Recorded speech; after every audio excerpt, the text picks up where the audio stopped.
साजरा करण्यात आला दीपावलीच्या ठाणेकरांना नाही तर संपूर्ण महाराष्ट्राला शुभेच्छा देण्यासाठी आणि भ्रष्ट कारभाराच्या विरोधात सगळ्यांनीच एकत्र यायला।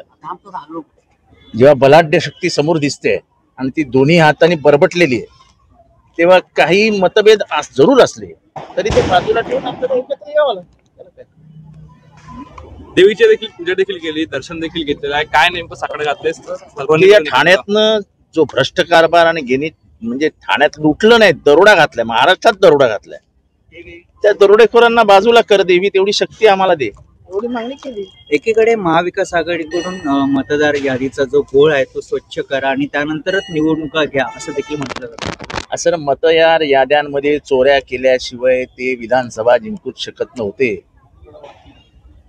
18 ऑक्टोबरला आम्ही मतदार याद्यांमध्ये घोटाळा आहे, तुमचे सर्व्हर मॅनेज होत आहेत, मतदार याद्यांमध्ये नावं घुसडली जात आहेत, हे सगळं आम्ही 18 ऑक्टोबर म्हणजे विधानसभेच्या निवडणुकीच्या आधी 1 महिना सांगितलं होतं। बरोबर आहे त्यांचं मत, कारण त्यांचाच शहर अध्यक्ष बदलापूरचा त्यांनी आज प्रेस कॉन्फरन्स घेतली आणि म्हटलं की शहापूर, मुरबाड आणि कल्याण ग्रामीण या भागातले 17,000 मतदार हे बदलापूरच्या यादीमध्ये टाकण्यात आलेले आहेत।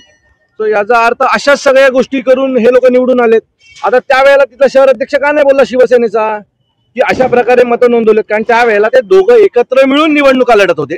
आता ज्या वेळेला वेगवेगळ्या लढायची वेळ आली त्यावेळेला बोंबा मारायला लागले। सो जे आम्ही सगळे म्हणतोय की मतदार याद्यामध्ये नावं घुसवली गेलेली आहेत, तोच शिवसेना म्हणजे शिंदे गटाचा जो शहर अध्यक्ष आहे तो तेच सांगतोय की 17,000 नावं घुसवलेत। म्हणजे आम्ही जे बोलतोय ते सगळं खरं आहे आणि यातूनच ते लोक निवडून आलेले आहेत।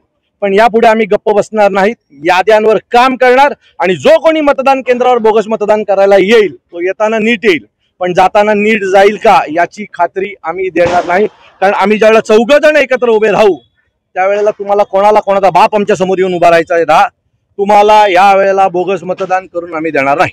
पढ़ते रहिए fight against criminal daily newspaper.